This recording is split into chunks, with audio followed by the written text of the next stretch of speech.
There is a cell inside Butyrka Prison in central Moscow. The walls are close. The ceiling is low. The light comes from a single source behind protective casing, offering no warmth. In 1994, a man was placed inside that cell, or one very much like it, and told that he would die there. Not eventually. Not in the abstract way that all prisoners understand their mortality, but soon, by decision of the court, by bullet to the back of the head. His name was Sergey Aleksandrovich Golovkin. He was born on November 26, 1959, in Moscow, Soviet Union. And on August 2, 1996, at 36 years old, he became the last person ever executed by the Russian Federation. This is not a story about what he did. The crimes were documented. The trial was concluded. The verdict was final. This is a story about what happens in the space between sentencing and execution. About the psychological weight of waiting for death when the date is unknown. About what it means to live on death row in a system that was, at that very moment, deciding whether death row should continue to exist at all. Sergey Golovkin's childhood in Moscow was unremarkable in the way that many difficult childhoods are. His father was an alcoholic. His mother was quiet, withdrawn, ordinary in the way people describe those who suffer in silence. The parents divorced in 1988. Golovkin was born with a congenital defect of the sternum that caused chronic respiratory problems, bronchitis, persistent colds, digestive issues. He was physically weak as a child, socially awkward. In school, he was a loner. Classmates noted that he had no interest in girls, that he was tall but slouched, that he had acne, that no one paid him attention. At 13, he began exhibiting behaviors that, in hindsight, formed a pattern. He caught a cat in the street, brought it home, hung it, and then decapitated it. He boiled aquarium fish alive. These were not isolated incidents. They were experiments, tests of boundaries that would, over time, expand into something far darker. In 1982, Golovkin graduated from the Timorazev Agricultural Academy. He found work at a racetrack, then as a livestock expert at a stud farm outside Moscow. He was good at his job, professional. In 1989, he was awarded a silver medal at a VD&Cage trade show for his achievements in horse breeding development. To those who worked with him, he was competent, quiet, unremarkable. But between April 1986 and September 1992, Sergey Golovkin committed 11 murders. All of his victims were boys, ages 10 to 16. He lured them with promises of work, of fishing trips, of adventure.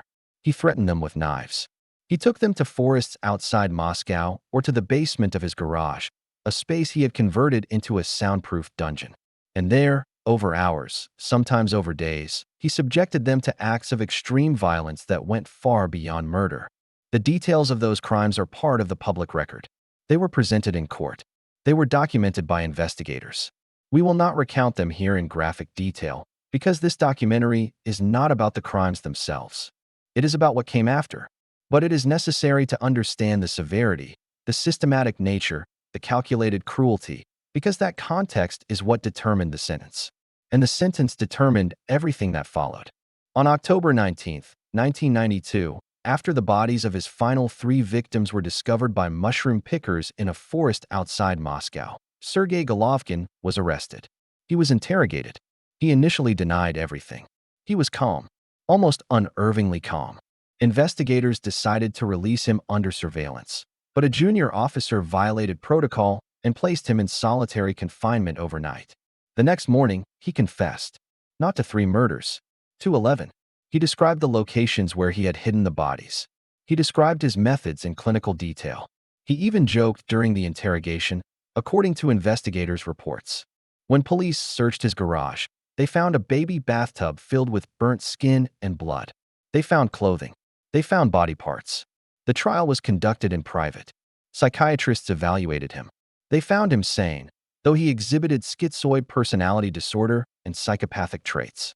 On October 19, 1994, exactly 2 years after his arrest, Sergey Golovkin was sentenced to death by firing squad. And then he was sent to Butyrka Prison to wait. Butyrka is one of the oldest prisons in Russia. Built in 1879 near the Butyrsk Gate in central Moscow, it has held everyone from revolutionary poets to political prisoners during the Great Purge. During Stalin's reign, 20,000 inmates were crammed into a facility designed for far fewer. Thousands were executed after cursory investigations. The prison is famous for its brutal conditions. Overcrowding. Heat in summer that makes the cells unbearable. Cold in winter that seeps through the walls. Epidemics of tuberculosis and HIV that spread through shared needles and overcrowded police vans. For death row inmates, Butyrka was something different. A waiting room. A holding cell for those whose sentences had been pronounced but not yet carried out. Golovkin arrived in late 1994. He was placed in a death row cell.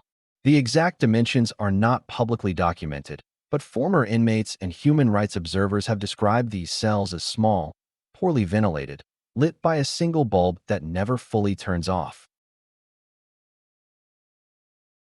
and walls close enough that a man can touch both sides if he stands in the center with his arms extended. The routine on death row is minimal. Meals are delivered through a slot. Exercise, if permitted, is brief and conducted alone. There is no work, no programs, no visitors, or if visits are allowed, they are conducted through glass with guards present. Letters may be sent, but they are read by prison officials. Phone calls are not permitted. The prisoner exists in a state of enforced stillness, surrounded by the knowledge that at some point, soon, but not specified, someone will come to the cell, open the door, and escort him to the execution chamber. Every sound becomes significant. Every footstep in the corridor could be the one. Every voice could be calling your name. The psychological experience of this has been documented in death row facilities around the world, and the pattern is consistent. Chronic anxiety, hypervigilance, sleep disruption, the inability to plan for a future that has been formally declared non-existent. What makes Golovkin's case unique is the timing. He was sentenced in October 1994, but Russia, at that moment, was undergoing a profound transformation in its relationship with capital punishment. In May 1996, President Boris Yeltsin signed a decree establishing a moratorium on executions as part of Russia's entry into the Council of Europe. But the decree was not immediate. It was gradual. Executions continued for several months after the decree was signed. And during that period, Golovkin remained on death row, uncertain whether the moratorium would apply to him or whether his sentence would be carried out under the old system. In late November 1995, Golovkin submitted a formal request for clemency. It was denied. Ironically, the denial came on his 36th birthday. The waiting continued. Months passed. And then, on August 2, 1996, without advance notice to Golovkin or his legal representatives, he was taken from his cell at Butyrka Prison, escorted to the execution chamber, and shot once in the back of the head. He was the last person ever executed in Russia. Less than 2 weeks later, the moratorium became absolute. Every other death row inmate in the Russian Federation had their sentence commuted to life imprisonment. But Golovkin, by a margin of days, did not. If stories like this, stories that examine not just the crime but the machinery of punishment, the space between verdict and finality, are what keep you engaged, then this channel is built for you. There are more cases where the system itself becomes part of the story.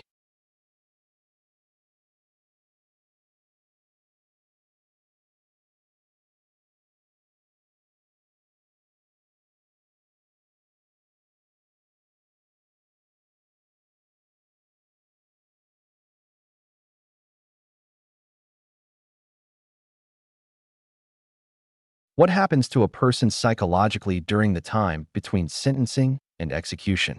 This is a question that researchers in forensic psychology and human rights law have studied extensively, and the findings are consistent across different legal systems, different cultures, different eras. The condition is sometimes called death row phenomenon. It describes the severe psychological deterioration that occurs when a person is held for an extended period under sentence of death, particularly when the execution date is unknown or subject to repeated delays. The first effect is temporal. Time stops functioning the way it does for people with futures. For someone facing execution, there is no long-term planning, no milestones, no progression. The days do not build toward anything. They simply accumulate, each one identical to the last, each one carrying the same low-grade dread that has no resolution. The second effect is social. Death row inmates are typically held in extreme isolation to prevent suicide, violence, or the corruption of other inmates. This means minimal human contact, no communal meals, no recreation with others, Conversations, if they occur, are transactional. The guards do not engage. They deliver food. They conduct counts. They maintain professional distance. The prisoner is addressed by number, not by name. Over months, over years, this absence of genuine human connection begins to erode the internal sense of self. You become, in a very real psychological sense, what the system treats you as: a file, a designation, a problem awaiting resolution. The third effect is existential. To know with absolute certainty that you will die and that the death will come not from illness or accident, but from a deliberate act carried out by other human beings creates a specific kind of psychological burden that has no parallel in ordinary life.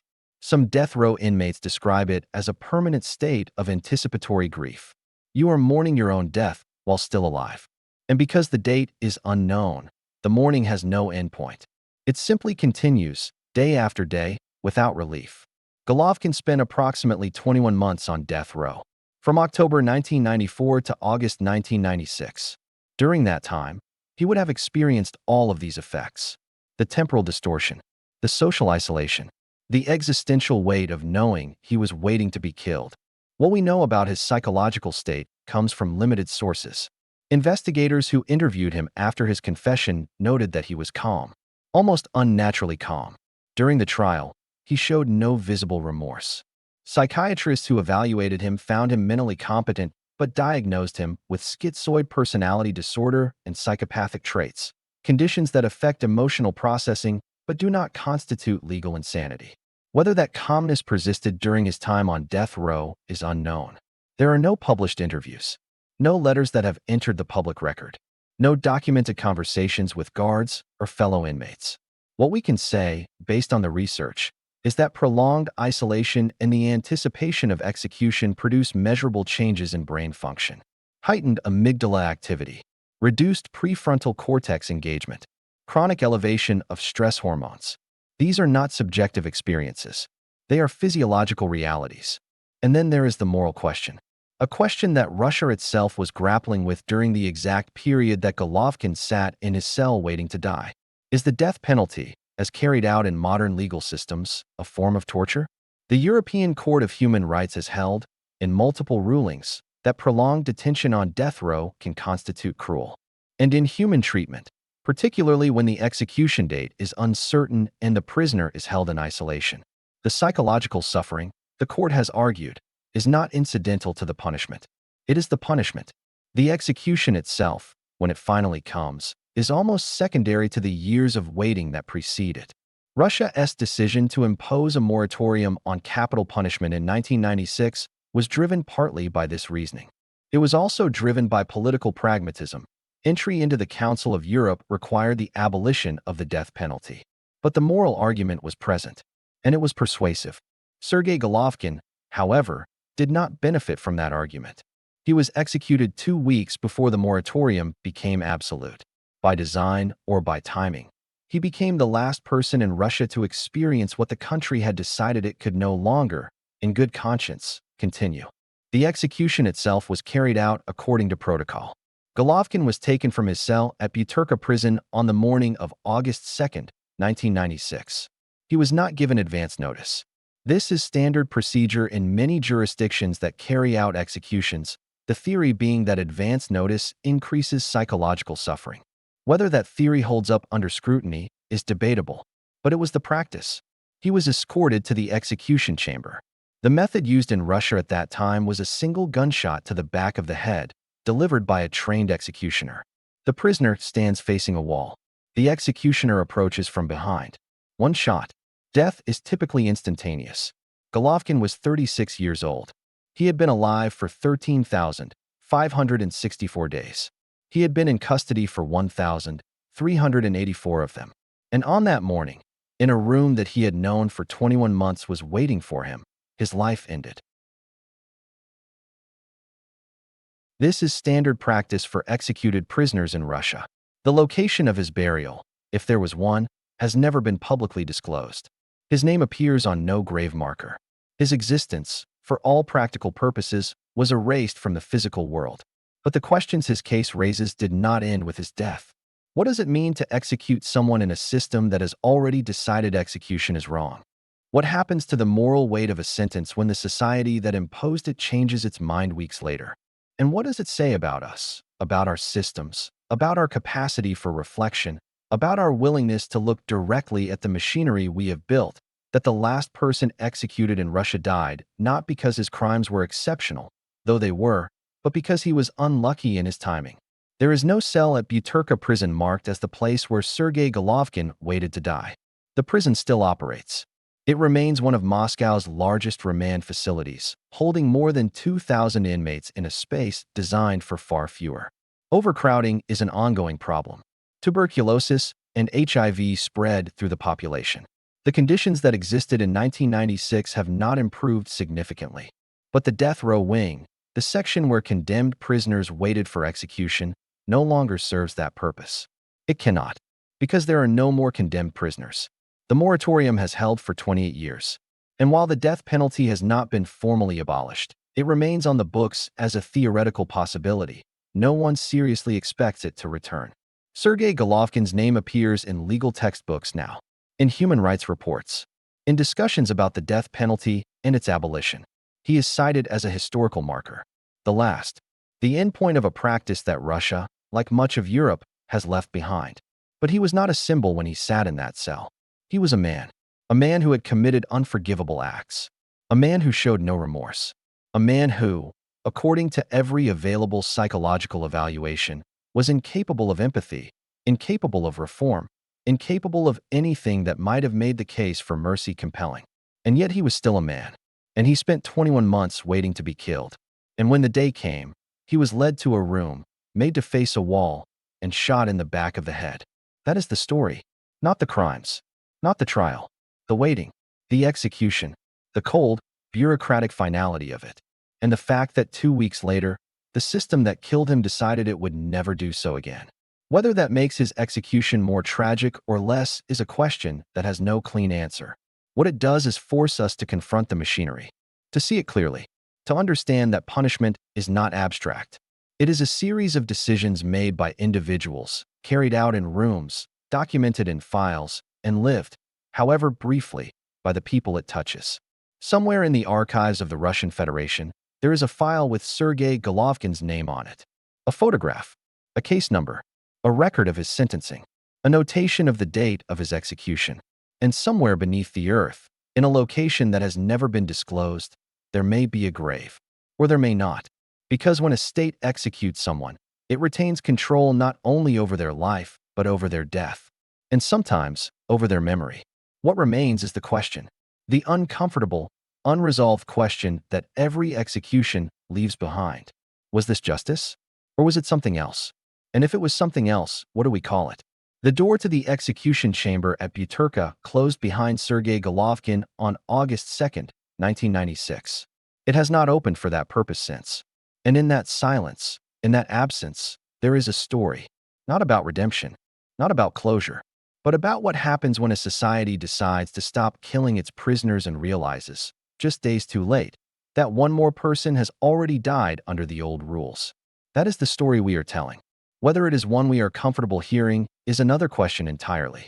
This documentary is based on publicly available legal records, court documents from the Moscow City Court, investigative reports from the Russian Ministry of Internal Affairs, human rights documentation from Memorial and Amnesty International, and verified historical accounts of Butyrka Prison and the Russian death penalty system. No portion of this script is intended to minimize the severity of Sergey Golovkin's crimes or to diminish the suffering of his victims and their families. It is intended only to examine what happens in the space between sentencing and execution and what that reveals about the systems we build to administer justice. Because that, too, is part of the story.